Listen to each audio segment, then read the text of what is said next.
aquí para sacarnos del tupper una vez más, como todos los miércoles. ¿De qué vamos a hablar hoy, Seba, querido? Bienvenido. ¡Ay, qué demagogo! Mirá el fondito que se puso. Va a durar poco. Va a durar poco porque en cualquier momento se interrumpe. No supe cómo poner el fondo ahí del Chromecast, ¿viste? Para que quede permanente. Así que en algún momento van a volver los fondos de pausa. Queda muy bien, muy profesional, muy profesional. Gracias. Eso intentaba. Antes que nada, unas palabras. Está pasando algo muy lindo con la columna de Seba, @Viduski, si lo quieren seguir en sus redes. Es que están todas subidas a YouTube y les está yendo muy bien para hacer un contenido que es atípico para lo que es el canal de YouTube nuestro. Que bueno, tiene por ahí entrevistas o joda o música o lo que sea. Mucha gente está eligiendo la columna de Seba para informarse de lo que pasa en la semana, así que estamos re contentos, Seba, muchas gracias. No, bueno, a mí también me sorprende, sobre todo por la temporalidad también, ¿no? O sea, que digo, hay temas que mueren en 6 horas, 12 horas. Bueno, pero la explicación es un contexto general. Hoy vamos a hablar de la deuda, ya le explicamos, del coronavirus, que es como un virus que hay ahora en la calle, que no puede salir, una cosa así. ¿Qué? Me estás jodiendo. No, Miguel, no me asusté. ¿No viste tanto con una cosa así que se llama cubreboca? No me asusté, Miguel. No, pero digo... Qué loquito sos. Loco. No, pero digo, no sé, tema Vicentín, de repente estalla, se habla durante 2 semanas, queda cajoneado, chau, no se habla más. Impuesto a las grandes fortunas, sale, se habla, se discute, no queda más. Ahora se va a hablar por ahí de sur en algún momento, porque en el sur de la provincia de Buenos Aires se quejan algunos intendentes que el servicio es malo y quieren auditarlo. Por ahí queda en la nada, chau, queda ahí. Claro. Bueno, sí, hay muchas cosas que funcionan, que por la pandemia... O tal vez por otros motivos también, el gobierno utiliza casi las opciones que tenés en la alarma del celular cuando te levantás a la mañana, viste, que es posponer o descartar, ¿no? Como que un poco está el gobierno medio en ese método, viste, tiene como las dos opciones en muchos casos. Vos decías un par de cosas como por ejemplo lo de Vicentín, el impuesto a las grandes riquezas. Ahora se viene la reforma judicial, por ejemplo. Bueno, con el tema de deuda hubo muchos posponer, y ahora viene una etapa, parece... O se encamina a una etapa definitiva, ¿no? Y una etapa donde vamos a escuchar muchos gritos, me parece también, ¿no? Me parece que estratégicamente en la negociación, cuando llega una etapa tan definitiva o tan importante, bueno, empiezan donde se juega también a nivel político, ¿no? Cómo se resuelve la deuda. Porque una cosa, se los pongo en términos criollos, una cosa es que vos aceptes la propuesta de los acreedores y quedes como alguien que terminó aceptando la propuesta de los bonistas. Otra cosa es que vos quedes como alguien que hizo una propuesta y los bonistas terminaron aceptando las condiciones de la Argentina. Y una tercera opción, que parece ser la más cercana, es que haya un punto medio en la resolución de los tenedores de deuda en el extranjero, que es lo que se está resolviendo ahora. ¿Por qué es importante la deuda? Y esto quiero remarcarlo para tratar de entender, qué sé yo, por ahí uno dice, che, la deuda, sí, está todo bien la deuda, pero yo ahora estoy tratando de cobrar el IFE, estoy tratando de cobrar un mango, estoy tratando de laburar con el tema de la pandemia. Pero bueno, ¿por qué es importante la deuda con los tenedores de bonos de la Argentina en el extranjero? ¿Por qué? Bueno, ahí tenés 2 cosas, me parece interesantes para ver o para analizar. Estar en la situación que está la Argentina hoy sin poder resolver la deuda, y en caso de que no lo pueda resolver, es como que Argentina entrara en el veraz. No sé si alguna vez entró en el veraz por alguna deuda impaga, etcétera, pero lo que te obliga a figurar en el veraz, ¿no? En esa lista de deudores o aquellos deudores más peligrosos, es que vos tengas que acudir a otros métodos de financiación que normalmente son mucho más caros que los que vos podrías acceder normalmente en el mercado. Si vos, por ejemplo, querés construir una autopista, voy a decir un ejemplo un típico ejemplo para un gobierno provincial, o, por ejemplo, necesitas comprar, no sé, test para hacer más testeo de coronavirus que los hacen los privados, por ejemplo, ¿no? En muchos casos, ¿no? Los compran los privados en el exterior. Bueno, ahí vos en general lo que haces es acceder a un crédito, ¿no? O sea, recurrís a fondos externos para financiar esa compra. Ese financiamiento tiene algo muy importante que es la tasa de interés. Esa tasa de interés se confecciona o se maneja, así, a grandes rasgos, según cuán riesgoso seas vos para el repago de esa deuda que vas a tomar o ese financiamiento que vas a tomar. Entonces, ¿por qué es importante resolver la deuda? Hoy la Argentina, y con todo lo que está pasando, con esta deuda que tiene con los bonistas, que está tratando de arreglar, lo que está tratando de hacer es un acuerdo que permita que la Argentina no tenga que acudir a otros métodos de financiamiento que van a ser muy caros y muy distorsivos incluso para el mercado local, que permita tanto que empresas privadas como gobierno puedan acceder a esas fuentes de financiamiento con tasas más lógicas. Entonces, vos decís, bueno, quiero construir una autopista. Bueno, ¿a qué tasa de financiamiento vas a ir si vos no arreglás con los bonistas? Y probablemente vas a acudir a una tasa de interés que se te va a ir mucho más alta que la que normalmente está en el mercado. ¿Por qué? Y porque la Argentina es riesgoso, porque la Argentina no paga sus deudas, porque es un país que no sabemos si va a tener, si va a producir la suficiente guita en el futuro para repagar esas deudas. Entonces, ese es un poco el marco contextual en el cual Argentina tiene que arreglar su deuda. Seba, me encanta lo que estás diciendo, pero se tiene una pregunta de fondo y no pude prestar atención al tramo final de la columna. Hay una rosa mojada en la pantalla. Perdón. ¡Qué mersa la rosa esa! Muy Laporte, ¿no? Yo les dije húmeda. Yo les dije que en algún momento se iba a ir la demagogia y iba a aparecer la realidad. La mersada. Les pido disculpas. Pero está bueno. Bien o sea, en realidad, cumplir tus compromisos, digamos, te pone en mejor posición para seguir pidiendo. Sí. Para mí hay una cosa clave con lo de la deuda, porque digo que parece un tema siempre tedioso para hablar, que es que para mí tomar deuda está visto como algo malo, pero el tema es para qué tomás deuda. Totalmente. No, bueno, total.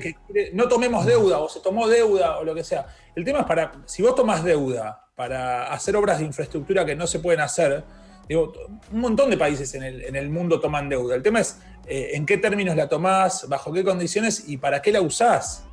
Mirá, y ahí tenés, si querés, dos fuentes de financiamiento, ¿no? O si querés, grandes de la Argentina hoy. Uno es los tenedores de bonos en el extranjero, que lo que quieren es cobrar, ¿no? Digamos, Argentina está proponiendo una quita de deuda. Lo que pasó, te hago un resumencito de lo que pasó esta semana y ahora vuelvo a eso, Martín. Esta semana lo que pasó es que 3 grandes grupos de bonistas se unieron y dijeron, che, hasta que no acordemos todos, no acordamos. Y a la vez hicieron una contrapropuesta, que está bastante cerca de lo que la Argentina quiere. La Argentina quiere pagar $53 por cada 100. Los bonistas, al principio había empezado Argentina proponiendo 40, los bonistas decían 75, y los bonistas hoy están en $56. Después, lo que hay que, o sea, esos $3 de diferencia, lo que se tiene que poner de acuerdo, sobre todo en letra chica, etc. Después viene el tema de ¿para qué pedís deuda?, ¿no? Que es un poco lo que vos planteas, Martín. Y ahí vos tenés 2 grandes deudas que tiene la Argentina, ¿no? O 3, si querés, ¿no? Con los bonistas, tanto en títulos locales, en la Argentina, que esa, si querés, va a ser probablemente la más fácil o parece ser el camino más sencillo para resolver, los tenedores en el extranjero, que es lo más complicado y lo que se está tratando ahora, y después tenés el Fondo Monetario Internacional. ¿Qué diferencias tenés entre los bonistas y el Fondo Monetario Internacional? Que, digamos, tienen en común que los dos quieren cobrar. La diferencia, sobre todo, es que el Fondo Monetario Internacional suele imponer condiciones para prestarte esa guita. O sea, te dice, bueno, yo te presto esta plata, me interesa cobrar, pero además me interesa que vos hagas ciertas reformas internas para que vos, para asegurarme de alguna manera que yo esa plata voy a cobrar. ¿Cuáles son estas reformas, digamos, en términos generales? Bueno, muchas veces es reducir el déficit fiscal, ¿no? En términos de que te den las cuentas, que el balance entre lo que vos gastás y lo que te entra te dé más o menos 0. Eso históricamente. Que para llegar a ese punto, por ejemplo, tengas que reducir jubilaciones o no tengas que aumentarlas tanto para justamente reducir la brecha de jubilaciones. En algunos casos... Bueno, sí, achicar el Estado. Bueno, esas son normalmente las cosas que históricamente pidió el Fondo Monetario Internacional antes de la pandemia. Ahora está un poquito más a favor del déficit fiscal, etcétera, obviamente para alentar economías. Pero bueno, eso es un poco el mapa. El mapa es, primero, ¿a cuánto vas a permitirle a las empresas argentinas, empresas privadas, que se endeuden en el futuro, o sea, que tomen deuda o que tomen créditos? ¿Cuál va a ser esa tasa de interés? Que va a depender mucho de cuánto Argentina acuerde. Y a la vez es cuánto comprometas lo que Argentina dice, bueno, mirá, yo necesito unos años de no pagarte o pagarte poco para recaudar guita. Bueno, esa guita la vas a pagar, pero lo que también se juega cuando vos arreglas la deuda es cuánta guita vas a destinar a obras de infraestructura, cuánta guita vas a destinar a aumento de jubilaciones, cuánta guita vas a destinar a mover la economía, y cuánta de esa guita ya tenés comprometida que le vas a tener que pagar a los bonistas que en su momento fueron fuente de financiamiento para vos. Entonces perfecto. Ahí se juegan esas dos cosas sobre todo. Bueno, entonces estamos cerca de llegar a un acuerdo entre la oferta que hizo Argentina, fue mejorando la oferta, y a su vez los bonistas privados están bajando sus pretensiones, entonces hay posibilidad de un punto de acuerdo recta final y puede posicionarnos bien como país para afrontar lo que viene. Digamos, puede posicionar bien, quiere decir, nosotros vamos a tener serios problemas económicos, serios. El mundo va a tener serios problemas económicos, y nosotros post pandemia seguramente vamos a estar más hechos verga de lo que estamos, digamos, eso es una realidad. Totalmente. El tema es qué plan se desarrolla. Totalmente. Y ahí, bueno, obviamente vos estás asumiendo un compromiso, vas a tener que cumplirlo, pero sin dudas que plantea también el desafío de sacar la cabeza fuera del agua, ¿viste? Y decir, bueno, pará, ¿y qué mundo vamos a tener después de todo esto? No solamente después del arreglo con los acreedores privados en el extranjero. ¿Qué mundo o qué país vamos a tener cuando termine la pandemia o qué país nos va a quedar? Entonces, bueno, ahí también tenés como ciertas dudas y ciertas cuestiones que son más profundas incluso que el arreglo de la deuda. El arreglo de la deuda es como un punto de partida, si querés, como decir, bueno, espera, cuando salgamos también vamos a necesitar fuente de financiamiento. ¿A qué tasa? Y bueno, necesitamos una tasa más o menos lógica de mercado, no a una tasa de un país que está dentro del veraz. Entonces, bueno, se juegan muchas cosas. Seba, nos metemos de lleno en el tema que obsesiona. El tema, él es el argentino que fue bandera de este tema, que fue punta de lanza, el pionero en tema pandemia. Permanentemente, no solo Ginés, sino varios ministros de salud de distintos distritos lo consultan, más allá de la joda. Del CONICET me felicitaron, por fin. Del chivo, más allá del chivo desmesurado que todas las marcas quieren, y él tiene que incluso decir, no puedo hacer tanto, discúlpenme, bánquenme, y las empresas bancan los lanzamientos para esperarlo a él, para ver si él puede tirar una story, un vivo, lo que sea. Él está muy comprometido con este tema y tenemos discusiones a diario por esto. Tema coronavirus, con Miguel Granados. Me divertidísimo. Hola, Rey. ¿Cómo andas, Miguel? ¿Bien? Tirame una linda, o si no, no sé. Pensé que le ibas a hacer vos. Bueno, no. A ver, un poco el contexto es el siguiente. Me parece interesante remarcar esto. A partir de la flexibilización de la cuarentena, que arrancó este lunes, ¿no? Empezó, me parece, una etapa en términos de diagnóstico versus decisión, tal vez la etapa más audaz en términos de apertura y flexibilización, teniendo en cuenta lo que marca el diagnóstico. ¿Por qué? Y porque veníamos de aumento de casos, tenemos una ocupación en el AMBA de las salas de terapia intensiva del 65%. Cada vez más. Y ahí lo que tenés es, una apertura, digamos, una vuelta a fase 3 con apertura de ciertos lugares que antes no estaban abiertos, por ejemplo, no sé, algunas profesiones liberales que se abrieron, como por ejemplo abogados, contadores, o no sé, hoy se abren los lavaderos de autos en la Ciudad de Buenos Aires, o se amplían las salidas recreativas de niños a toda la semana, se amplía el horario también de los... ¿Cómo va a estar manotas hoy, no? La cola en lavaderos de autos es lo que va a hacer hoy. Fuera de joda, porque... Desde marzo.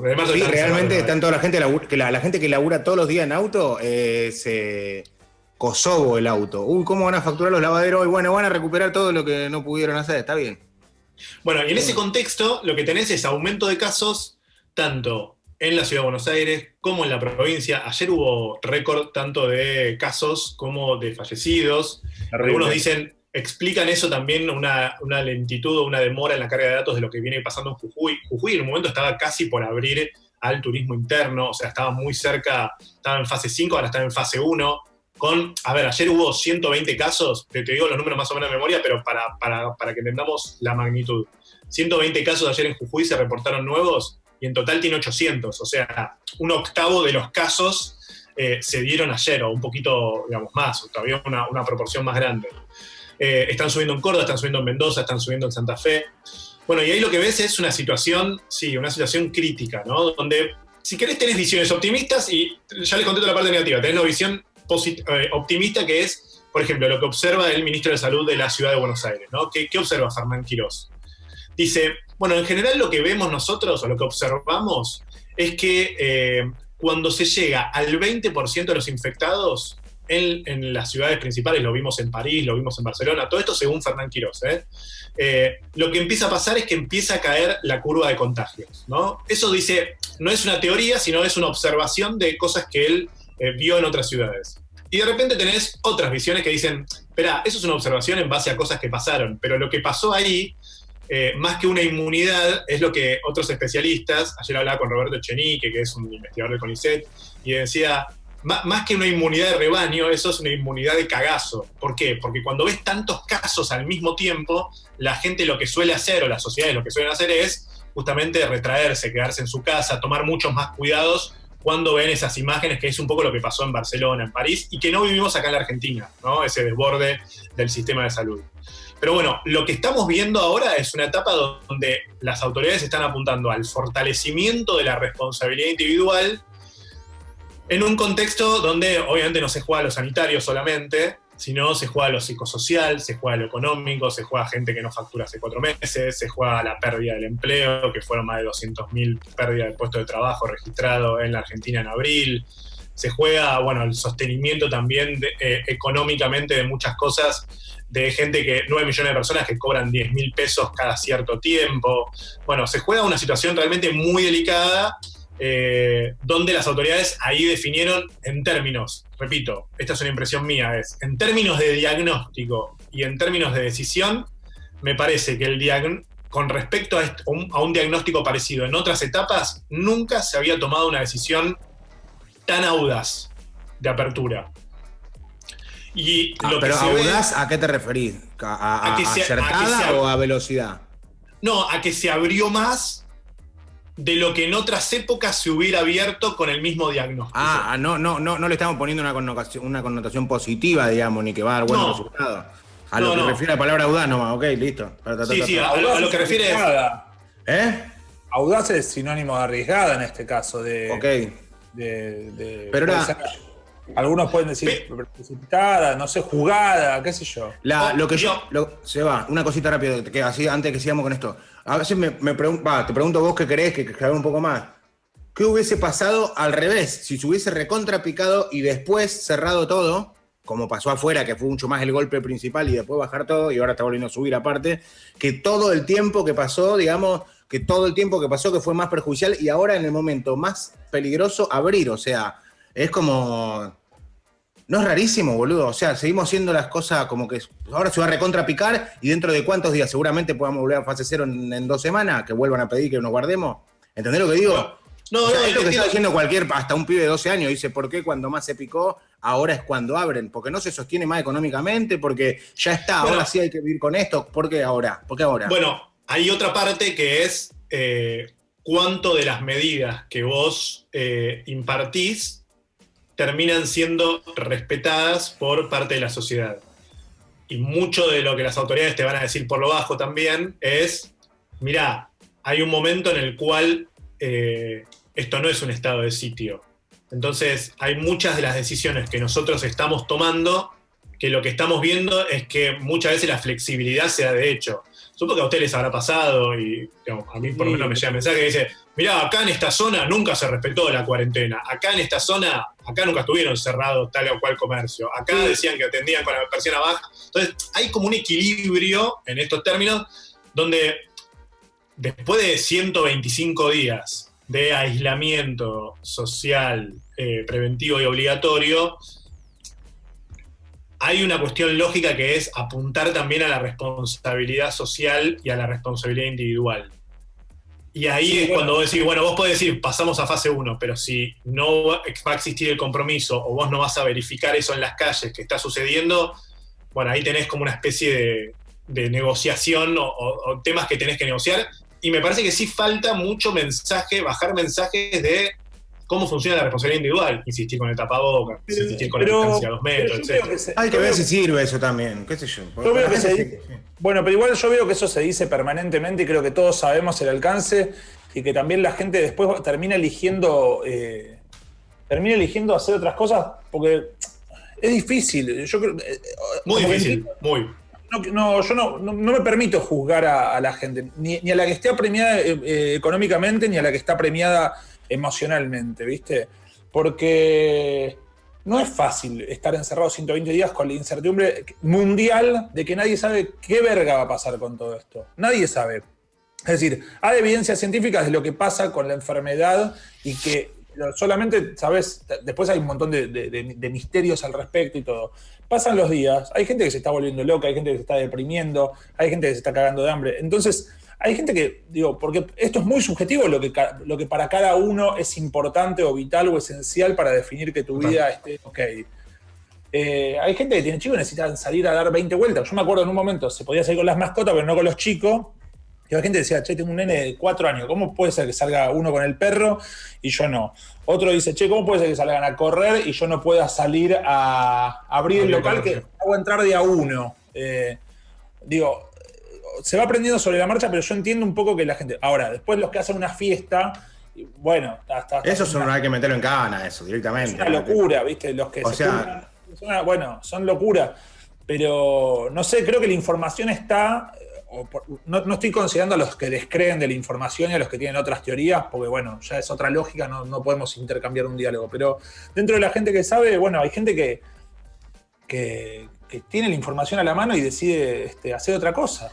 Pero me pregunto, si todo el mundo tiene barbijo en este momento, no hay nadie que no tenga barbijo. Vos salís a la calle y no hay nadie que no tenga barbijo. Es una estupidez lo que voy a decir, ¿eh? Pero, ejemplo, Andy, que tiene o tuvo coronavirus, que es una persona pública que todos los días muchas noticias en base a él pasan, porque, bueno, es una figura que él pone algo y está bueno. Ayer contó cómo lo vivió, que estuvo internado 8 días, con neumonía, bla.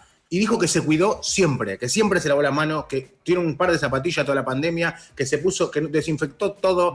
Vos lo ves en toda la foto de PH, por más de que yo diga que no hace falta ir a boludear al programa ese, el chabón está con barbijo y con un plástico acá. Es el único, porque después vos ves en la mesa los del programa polémico, que después lo que hicieron, Benito, Flor Viña, y el chabón era el más protegido, y justo se contagió. Entonces, ¿cómo verga? Porque dentro de poco va a venir la OMS, que la maneja mi tío alcohólico, y va a decir que por superficie no contagia. No, mentira, no la maneja tu tío alcohólico, no le mienta a la gente. Bueno, es como decir que no están en su, que no saben. Entonces, boludo, van a decir que no sirve, Martín, ¿sabés tener las manos? Los huesos se te ven ya de tanto alcohol y lavandina. Y van a decir que servía a los hijos de puta. Entonces, dale, vos. Está bien lo que apuntaba Martín antes también con el tema de las fiestas o los encuentros, porque son en general los principales focos donde se inician esos incendios, ¿no? Esos focos de coronavirus que después terminan propagándose a familiares. No sé, me acuerdo del baby shower en Necochea, me acuerdo del encuentro en Colón. Bueno, en Jujuy apareció a partir de una mina donde estaban trabajando y ahí empezó a propagarse el virus. O sea, entonces como que la verdad es un virus también que es muy difícil de manejar y donde, como bien decía Martín también, hay mucho de aprendizaje también y mucho de lidiar con decisiones. Hay muchas medidas sanitarias, pero hay mucho también de responsabilidad individual. Te diría, gran parte de la propagación del virus depende de la responsabilidad individual. Entonces, bueno, estamos... Decime. No, que quería decir una boludez, que hay el último capítulo de Martín Movilero que hicimos acá en Últimos Cartuchos, en la calle. ¿Te acordás que al principio se decía que los tapabocas eran solo para la gente que estaba enferma, contagiada, que los demás no tenían que usar tapaboca? Y pasa un camionero con un tapaboca y yo le grito, exagerado, no pasa nada. Aparte, y de hecho ahora todos usamos tapabocas por eso también, por si lo tenemos y no lo sabemos. El otro día, Seba, yo que voy a ir por un carril más derechón con respecto al tema, había un médico que hablaba... Role-playing. Había un médico que hablaba, no sé en qué canal, que lo vi, que hablaba con muchas, viste, que los que son más derechos y más fachoides, más estrictos, hablan con más plantados. Entonces, a nivel oratoria es como decís, wow, pero es porque son más violentos también. Decía que él no hubiese repatriado a nadie. A partir de que hubo el primer caso, no hubiese repatriado a nadie. Que se queden todos en Cancún, en Brasil, o donde poronga sea, que él no repatriaba a nadie.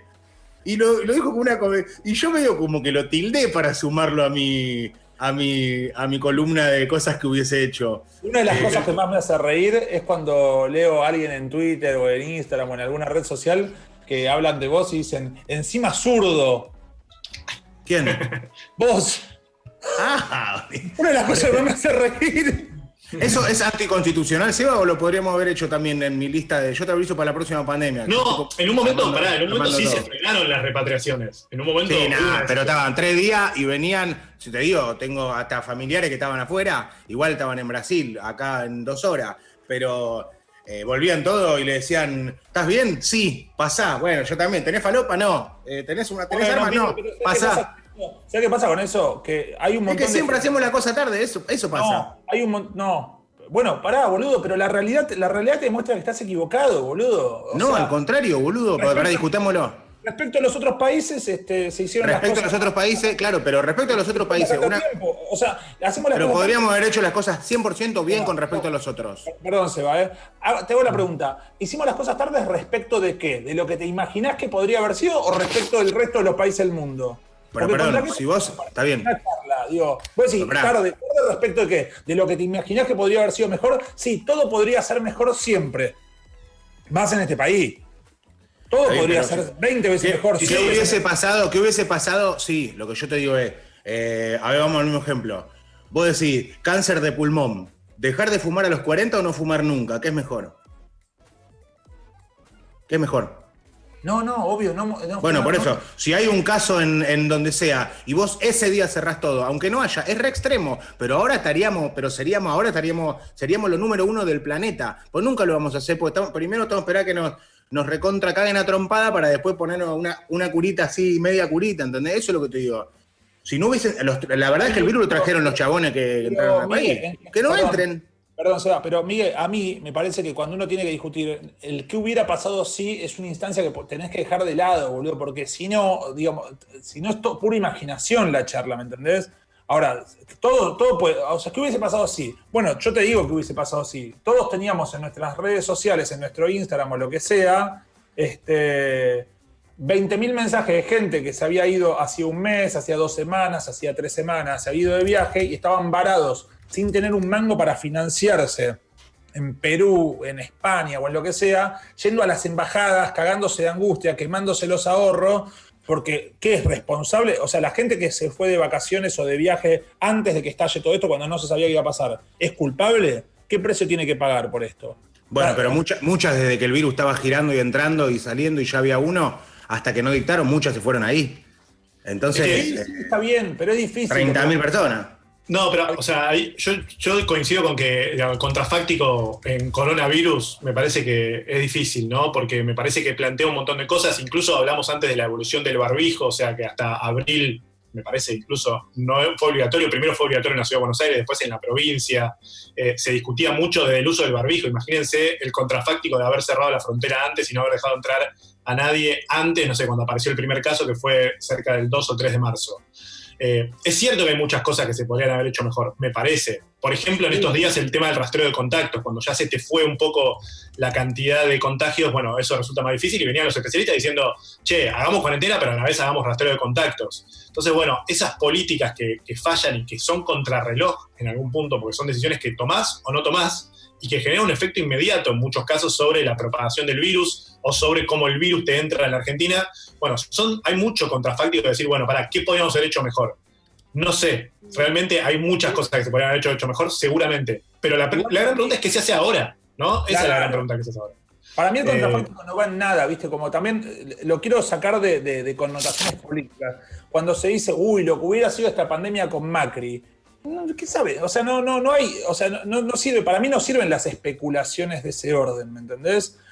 Lo que sirve es lo que se hace, lo que se va haciendo y cómo se puede mejorar lo que se está haciendo. Porque si no, los mismos que ahora están criticando que se haya hecho la apertura son los que hace 5 minutos estaban pidiendo que se haga la apertura. Entonces, ojo con los contrafácticos o con la gente que te mira con cara de buen amigo y te dice algo que parece... El mismo usuario de Twitter que decía, nos están matando, nos estamos cagando de hambre, no podemos laburar por la cuarentena, ahora son los mismos que están poniendo asesinos, nos abrieron cuando está peor que nunca. Por eso te digo, el mismo usuario, boludo. Insisto con este concepto que me parecía re interesante, que me decía Chenique ayer, que es esta inmunidad de cagazo, ¿no? Que es esta inmunidad que sucede cuando la gente toma real conciencia de lo que está pasando. En muchos casos, ahora cuando aparecen 5.000 casos, decimos, bueno, pará. Sigue estando ahí. Y sigue estando ahí, el virus sigue estando ahí, no lo vemos, pero está. Y sigue siendo compleja la situación en las unidades de terapia intensiva, más allá de que lo tratan de matizar también las autoridades y decir, bueno, no están entrando tantos en terapia intensiva. Y en el medio, mientras tanto, estás esperando la gran esperanza, que es la vacuna. Esa es la realidad. La única inmunidad posible es la vacuna. El resto... Falta nada más que un año, tranqui. No, bueno, ahí esta semana justo salió lo de la Universidad de Oxford, que anunció que... ¡Mándenla, señor!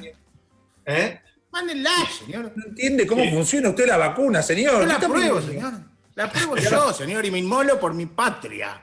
Usted aparte va entre la calma y el meter miedo, porque se abre y pone, el día que se abre, el 15 de agosto ya está todo recontra picado, ya se cierra todo. ¿Qué dicen? Tipo,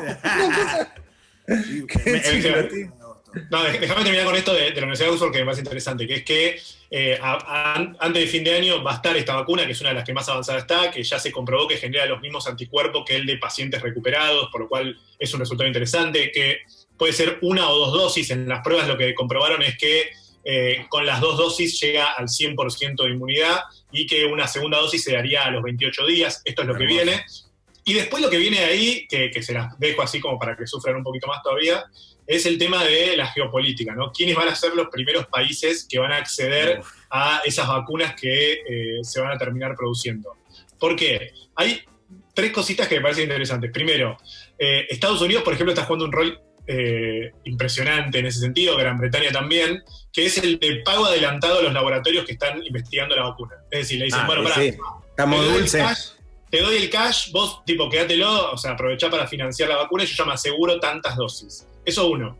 Y ayer y la semana pasada hubo 2 denuncias, una dirigida hacia Rusia y otra dirigida hacia China, que denuncian Estados Unidos ayer a China y los otros días Gran Bretaña, China, Francia también, denunciando a servicios de inteligencia rusos tratando de intervenir en sus sistemas para robar información de lo que es la receta de la vacuna. Entonces, hay cosas como súper interesantes de cómo se juega la geopolítica también acá, cómo se juegan las nuevas tecnologías también para el intento de robar información entre países y no a través de armas, sino a través de computadoras o de dispositivos electrónicos. Y, bueno, esa es la gran duda, ¿no? Cuando esté la vacuna, ¿quiénes van a ser los primeros que van a poder acceder? Y cuántas dosis posibles va a haber para empezar a frenar la pandemia. ¿Cómo van a estar, no? Diciendo, les llega solo a los ricos. Pregunta última, Seba, ¿podemos hacer un resumen cortito del tema de la semana que están hablando todos en las redes de diferentes bandos, de uno del otro, puteando, bancando, que está recontra polémico, por ejemplo en Twitter, con el jubilado que entraron a afanarle y mató al chabón y apareció Te lo hago cortito. Dale. Jorge Ríos, jubilado, 81 años, le entran a robar el viernes a la noche a su casa en Quilmes. Entran 4 delincuentes, le roban, lo golpean y lo que termina sucediendo es que Jorge Ríos termina disparándole a uno de los delincuentes, aparentemente un tercer tiro que termina con la vida de Franco Moreira, de 26 años, que era uno de los delincuentes que había entrado a la casa de este hombre de 81 años. ¿Qué pasó? El fiscal de la causa lo primero que dice es legítima defensa, o sea, se termina defendiendo de los delincuentes, ¿no? Es una figura que existe dentro del Código Penal. Sí. Después dice, no fue legítima defensa, hay un exceso en la legítima defensa. O sea, lo que dice es, bueno, no fue solamente le disparó cuando lo estaba por matar, sino cuando ya estaba tirado en el piso, o dentro de la casa, etcétera, busca matarlo como venganza, etcétera. ¿El video yo lo vi mal o él va después hasta la vereda, está en el piso y... Pará. Y ahí viene la tercera parte, tranqui. Carátula, que es la que investiga el fiscal, que es ya homicidio culposo. O sea, ya no es legítima defensa, sino que es homicidio culposo. ¿Por qué? Lo que se ve en las imágenes es al jubilado saliendo de la casa con Franco Moreira tirado, ya herido. A buscar. Y lo que está investigando la justicia es si efectivamente ahí le dispara y termina con la vida del delincuente. El abogado dice no hubo un disparo en ese momento, digamos, lo que está investigando el fiscal es si hubo una ejecución en definitiva ahí afuera. Y ahí los 2 debates posibles, que es un poco lo que vos planteas, Miguel, es si hay que castigarlo al hombre de 81 años, que están las posturas que dicen no, digamos, mejor dicho, esta es la postura del lado de los asaltantes, si querés, por ponerte 2 posturas que hay, que es, claro, hay que castigar al jubilado que terminó asesinando a alguien que entró a robar, es cierto, pero no lo hizo en legítima defensa, sino que lo termina ejecutando. Y la otra postura que es no hay que castigarlo y darle el aval al tipo que terminó, en caso de que se compruebe, ejecutando al delincuente. Entonces estas son como las 2 posturas, las 2 grietas, repito, en un contexto que yo ya se lo venía diciendo la semana pasada, en un contexto donde si bien no aumenta la cantidad de delitos, los delitos que se empiezan a producir son mucho más violentos de lo que eran antes, y con la flexibilización de la cuarentena, con la situación económico-social que es tan delicada, bueno, están muy preocupadas las autoridades también de que esto empiece a incrementarse. Como dato de color es que coinciden con la segunda postura, con la de que no hay que castigarlo, tanto Patricia Bullrich como Sergio Berni, el ministro de Seguridad de la provincia de Buenos Aires, como dato de color, o como dato político. Y sin duda el debate vuelve a plantear esto, ¿no? Si fue legítima defensa, si realmente termina siendo un homicidio culposo, y la justicia deberá determinar, ¿no? qué es lo que pasa con esto, más allá de lo que nosotros emocionalmente o muchos crean sobre esta causa. O sea, la justicia va a tener que determinar en qué condiciones está el delincuente cuando terminó siendo, cuando terminó muerto, y ahí va a haber que definir si fue legítima defensa o terminó siendo un homicidio culposo, como está caratulada la investigación del fiscal hoy. Hace poco, no hace poco, pero ¿no había un caso parecido de un chabón que estaba con el auto que dio marcha atrás, algo así, puede ser? Que también era un veterano. Mira, estaba pensando en casos. Sí, hubo muchos casos donde se debate justamente el límite de la legítima defensa, ¿no? Donde se debate también, y donde muchas veces también se ponen carátulas, digamos, el jubilado y el delincuente, ¿viste? Como si no fueran dos personas. Pero bueno, hay todo un debate ahí, me parece también, que involucra también los derechos de aquellos que cometieron un delito también, ¿no? Y definir, que es una tarea muy difícil de la justicia, porque involucra mucha emocionalidad, mucha opinión pública también, en términos de gente que no le quiere que le choreen, y parece lógico, gente que no quiere que la violenten en su casa, y es lógico, y también, bueno, proteger los derechos también de aquel que, por más que haya cometido un delito, bueno, sigue siendo ciudadano y también está sujeto a derecho. Entonces, es una causa muy sensible que el fiscal, bueno, hoy la caratula como homicidio culposo. Repito, la había puesto como legítima defensa, le fue subiendo el tenor y hoy está planteada como posible caso de homicidio culposo esta causa de Jorge Ríos, el hombre de 81 años, jubilado de Quilmes, a quien le entraron a robar el viernes a la noche y terminó matando al delincuente. Perfecto. Bueno, brother, deuda, COVID y el tema este que estaba medio polémico ahora en todos lados, clarísimo todo. Gracias, Bebo, muy lindo el fondo. El fondo predeterminado de Windows, muy lindo. Ahora sí, mucho mejor que esa flor mojada. El Empire State Building. Hasta la semana que viene, Bebo. Después nos vemos. Subimos la columna como siempre, así que los que quieran aprender así didácticamente y charlando entre amigos, lo pueden ver en nuestro YouTube y el amigo siempre lo cuelga en sus redes. Gracias, Bebo. Abrazos. Abrazo grande, querido.